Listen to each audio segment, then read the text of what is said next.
You wake up already employed. Nobody sent you an offer letter. Nobody asked you to sign anything. But somewhere in the years behind you, a job was handed to you, and you accepted it without ever saying yes out loud. The alarm has not even finished ringing, and the mind is already at the desk. Today's tasks, yesterday's unfinished decisions, a child who needs something you do not have yet, a number in an account that refuses to grow fast enough, a diagnosis that has not been explained properly, a relationship that feels like it is one wrong sentence away from breaking. Before your feet touch the floor, you are already working a shift nobody scheduled you for. What if the heaviness you carry every single day is not because life is hard? Life is hard. But what if part of the weight is a job description you wrote for yourself, slowly, without noticing, line by line, until one day you looked up and realized you had quietly promoted yourself to a position you were never qualified for, never trained for, and never actually offered? Keeper of everyone you love, provider of every outcome that matters, director of a future you cannot see 5 minutes into, final judge of whether your life turns out to be worth something. Nobody interviewed you for this role. You simply started doing the work because somebody had to, and it felt safer if that somebody was you. Think about how ordinary the beginning probably was. It was not a single decision made in a dramatic moment. It was 1,000 small ones. A plan that fell apart once, so you started over planning twice as hard the next time. A person who let you down, so you quietly decided to rely a little less on anyone but yourself. A season of scarcity that frightened you, so you built a habit of preparing for the worst before anyone even asked you to. Each of those moments made sense on its own. None of them look like rebellion against God. They look like responsibility, like maturity, like simply growing up. But stacked together, year after year, they built something heavier than ordinary responsibility. They built a private operating system where you are quietly the one in charge of making sure life does not fall apart.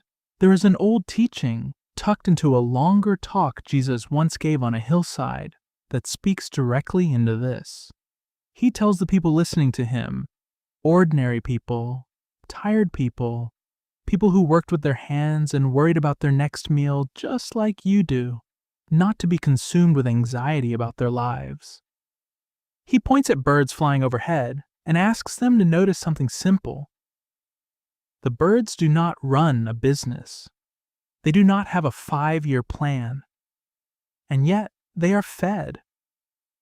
He points at wildflowers growing in a field, plants that exist for a single season and never spin a single thread of cloth, and tells the crowd that even the richest king who ever lived was never dressed as beautifully as those flowers are dressed by nature itself. Then he says something that should stop us cold if we actually let it land. Seek first the kingdom of God, and everything else you are so afraid of losing will be given its proper place. That sentence is not a soft suggestion for people having a rough week. It is an audit. It asks a question most of us spend our whole lives avoiding. What is actually sitting in the first chair of your life? Not what you say in church. Not what you post. Not what you believe in theory. What rules the room when the pressure is real? Because here is what nobody tells you plainly enough. You can love God with your whole heart and still be functioning every single day like an employee of your own private universe. You can pray every morning and still spend the rest of the day acting as if the world will fall apart unless you personally hold it together. This is not hypocrisy. It is something quieter and far more common. It is a slow, well-intentioned takeover. You did not plan to seize control of outcomes that were never yours to control. You just kept showing up, kept handling things, kept being the responsible one, kept absorbing more weight because someone had to, until being in charge of everything became your default setting. Picture it like this. A long time ago, without ever filling out an application, you accepted 3 job titles at once. Keeper, the one responsible for making sure nothing bad happens to the people you love.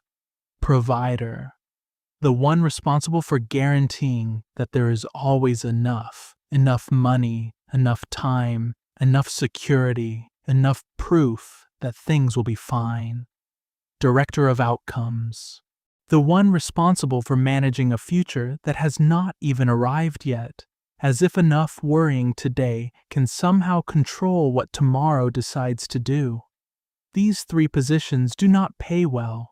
They do not come with rest. They demand constant attention around the clock, with no holidays and no resignation process, because nobody ever told you that resignation was even possible. And here's the strange part. The job description you are working from was never handed to you by God. You wrote it yourself, in the quiet, in moments of fear, in seasons when something frightening happened, and you decided, somewhere deep down, that you could never again afford to relax your grip. Every time life felt unstable, you added another clause. Every time someone let you down, you took on another duty. The contract grew longer with every disappointment until the document in your hands looks nothing like the one God actually offered you. Because there was an offer. There has always been an offer. It is shorter than the one you wrote for yourself and far less exhausting. Trust me. Bring me what is yours to carry. Leave the rest where it belongs, in my hands. That is the entire offer. No fine print. No overtime clause. No performance review, but most of us never read that version. We kept writing our own. Think of it differently for a moment. Imagine a backpack, the kind you have carried so long you forgot you were even wearing it. Years ago, it was light. Then someone put a stone inside labeled money, and you adjusted the straps and kept walking. Then a stone labeled the future. Then one labeled what people think of me. Then a heavier one labeled my child's safety. Then one labeled a diagnosis nobody explained well enough. Then one labeled a reputation you have spent years protecting. Then one labeled an outcome you're still waiting on months later, maybe years later, with no clear answer in sight. None of these stones arrived all at once. That is exactly why you never notice the weight building. The human back can adapt to almost anything if it happens slowly enough. You learn to walk slightly hunched and called it normal. You learn to breathe a little shallower and called it being responsible. You stopped expecting to feel light and started calling exhaustion maturity. But the body knows what the mind has talked itself out of admitting. The tight chest before checking your phone. The dread before opening a certain message.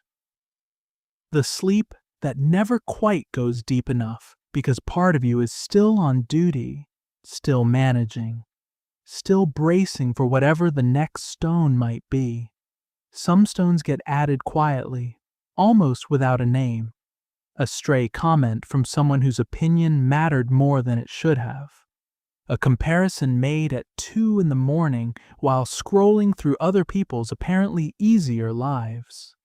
A small failure that should have been forgotten by lunchtime, but instead got folded into the bag and carried for years. Other stones arrive with a name already attached, loud and undeniable. A diagnosis spoken out loud by a doctor. A loss nobody warned you was coming. A door that closed permanently when you were certain it would open. Whether the stone arrives quietly or violently, the backpack does not ask permission before getting heavier. It simply gets heavier, and you simply keep walking because walking is the only option that ever seemed to present itself. At some point, almost everyone reaches a moment of setting the bag down, even for a second.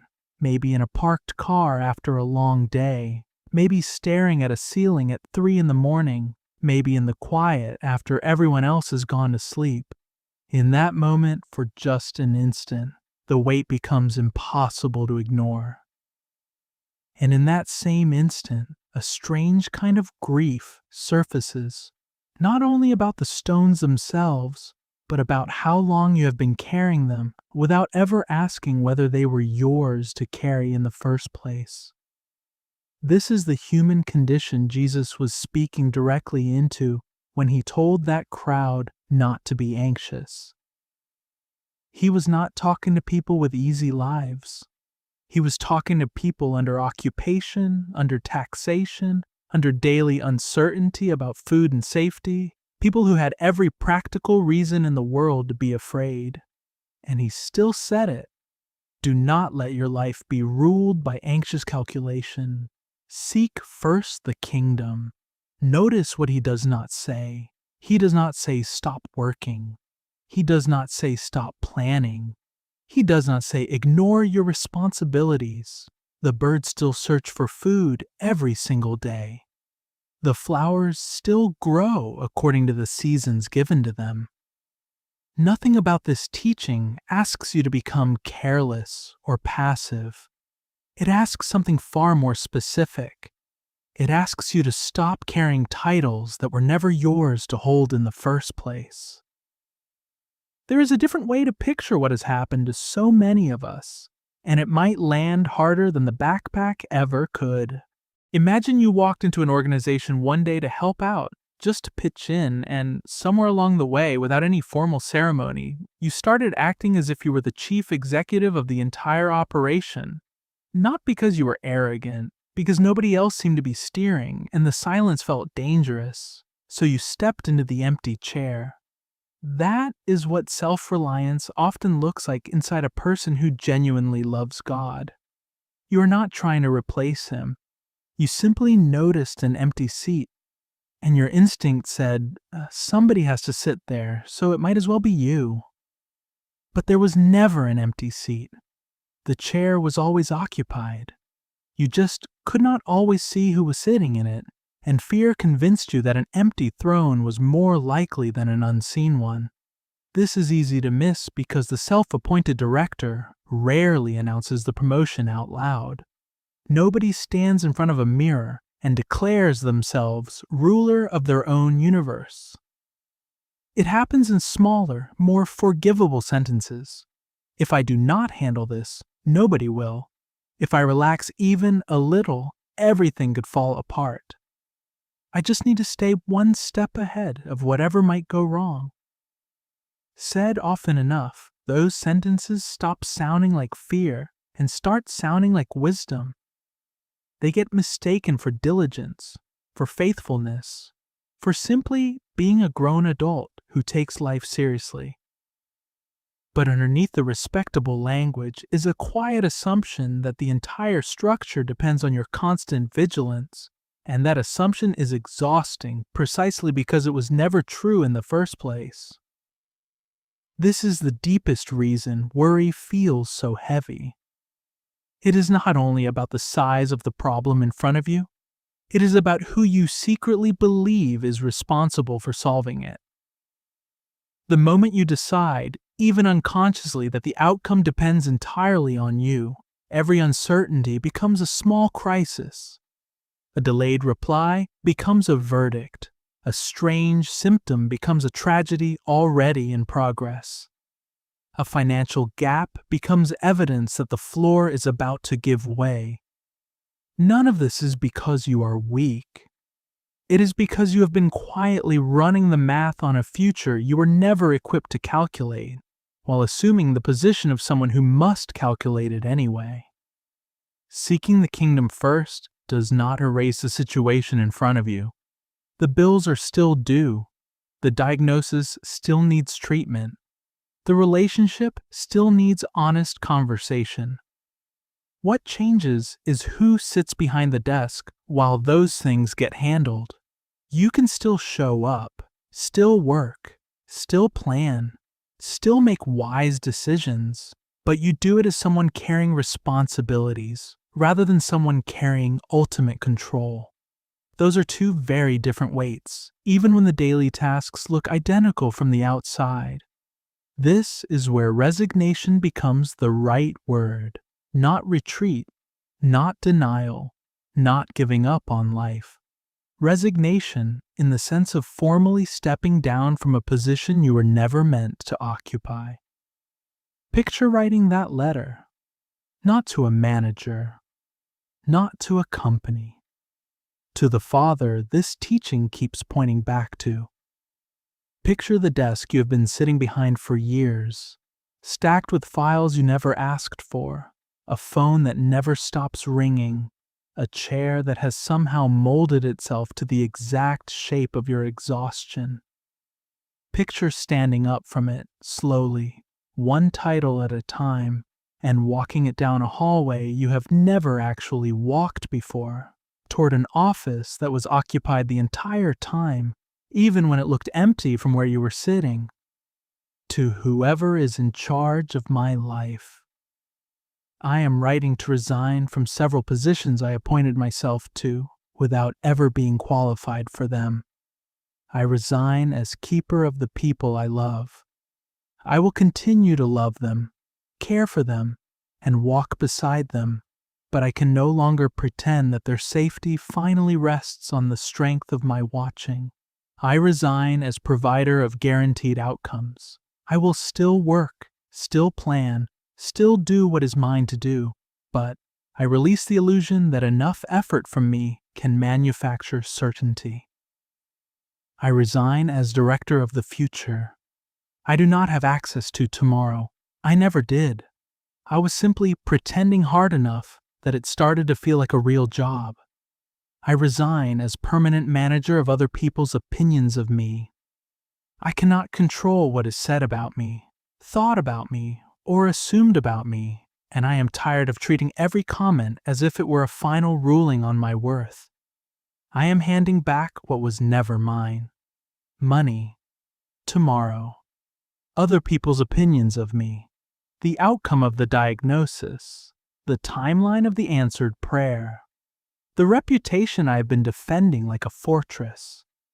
I am setting each one down not because I no longer care, but because carrying them as if I were their final guardian has nearly broken me, and it was never the assignment I was given to begin with.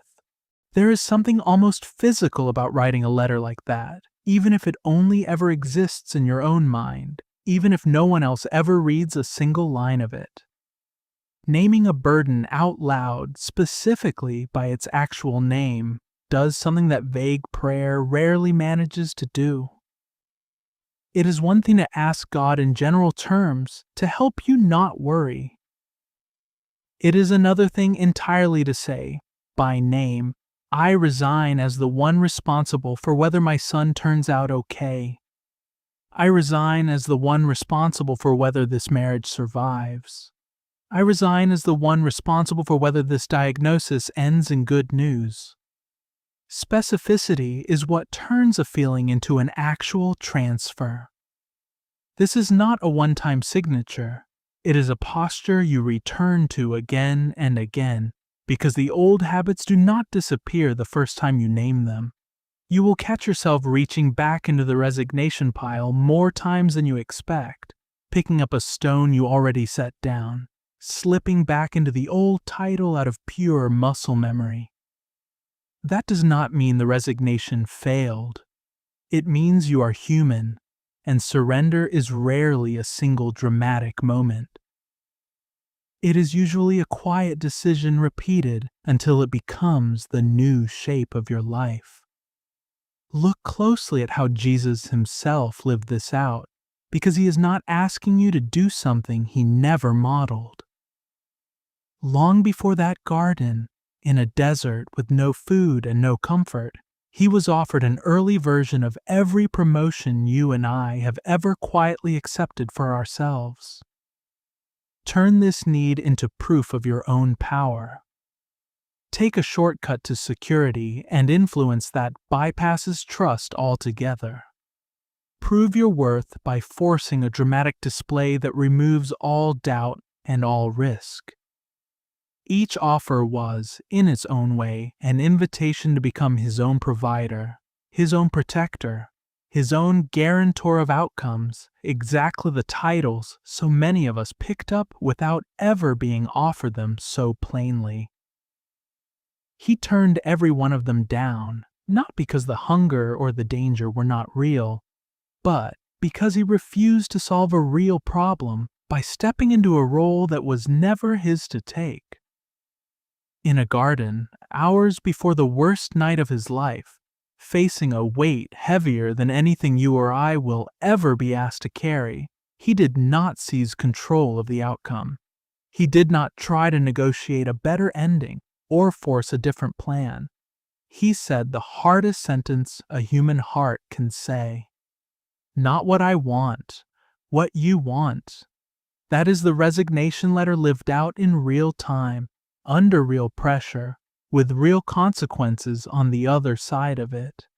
If the one who actually had the power to control every outcome chose instead to hand his life back to the Father, then the rest of us, who never had that kind of control to begin with, are not losing anything by doing the same. We are simply admitting the truth that was always there. The chair behind the desk was never really empty, and it was never really ours. Once that resignation starts to take hold, even imperfectly, something shifts in the ordinary moments of a day.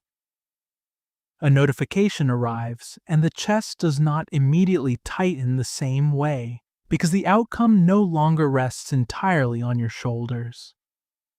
A decision that once felt urgent enough to make in a panic now has room to wait, because waiting no longer feels like losing control you never actually had. A hard conversation becomes possible without rehearsing every defense in advance, because your identity is no longer hanging on whether the other person responds the way you hoped. These shifts rarely announce themselves with any fanfare. Nobody throws a celebration the day they finally pause for 3 seconds before reacting to an unkind message instead of firing back immediately. Nobody marks the calendar the first time they let a financial decision sit overnight, instead of forcing it through out of fear that the opportunity will vanish. But those 3 seconds, that one overnight pause, are the entire teaching from that hillside happening in real time, in a body, in an actual day, long after the words themselves have been forgotten. Seeking the kingdom first stops being a sentence you nod along to and becomes a series of small, almost invisible decisions about who gets to lead in the moment. Urgency shows up, demanding an answer. Relationships change shape too. When you were quietly running the universe, other people had to be perfect, predictable, and reliable because your own stability depended on theirs. Once you hand that job back, people are allowed to be human again. A friend can disappoint you without destroying you. A silence can be just a silence instead of a verdict on your worth. A spouse can have a hard day without it becoming a referendum on whether your whole life is secure. You can love people without needing them to hold the position only God was ever meant to hold in your life. There is a kind of discernment that grows here too, quietly, almost as a side effect of the resignation rather than its main goal. Some relationships, once you stop needing them to be your ultimate source of stability, actually grow easier and more honest because you are no longer asking them to do something they were never built to do. Other relationships, the ones that depended entirely on your anxious management, your constant accommodating, your willingness to absorb whatever was placed on you without question, start to feel strained in a new way. That strain is not failure. It is simply what happens when a structure built on self-reliance gets tested by a heart that is no longer willing to be the only thing holding it up. And the hard seasons, the ones that do not resolve on schedule, The unanswered prayer, the diagnosis without a clear timeline, the door that stays closed longer than you expected, those seasons stop being only proof that something has gone wrong. They start becoming places where the resignation gets tested and slowly confirmed. Not because the pain disappears. It does not. The flowers in that hillside teaching still wilt eventually. The birds still face storms. Nothing here promises an easy life. What changes is the center the pain is happening around. Suffering inside self-reliance feels like proof that you are failing at a job you were never supposed to have. Suffering inside surrender feels like something else entirely. Still difficult, but no longer evidence that the whole structure is collapsing because you are not strong enough to hold it up. In those long seasons, a different kind of question starts to replace the old one. The old question was simply, why is this happening to me? Asked from the position of someone who believes the answer should somehow be within their control to find. The newer question sounds almost the same on the surface, but carries a completely different posture underneath it. What is being asked of me here? Not as the director trying to fix the situation, but as someone walking through it under a father who has not stopped knowing what this costs. That shift does not make the waiting shorter. It makes the waiting bearable in a way it was not before. This is the steadier life that quiet teaching on the hillside was actually pointing toward, not a painless one. A life where the soul has stopped trying to be its own keeper, its own provider, its own director of outcomes, and has instead handed those titles back to the one who is always equipped to carry them. So before the day pulls you back into old habits, before the next stone gets added to the backpack without your permission, before you slip back into managing a future that was never yours to manage, ask the only question that actually matters this morning. There is no perfect moment to begin this. You will not wake up one day with the backpack permanently empty and the resignation permanently finalized, signed once and never revisited. That is simply not how this works for anyone, no matter how long they have walked with God. The stones come back. The old titles get reissued by habit, by fear, by a hard week that makes self-reliance feel like the only safe option again. The real measure of this is not whether you ever fully stop reaching for the old job.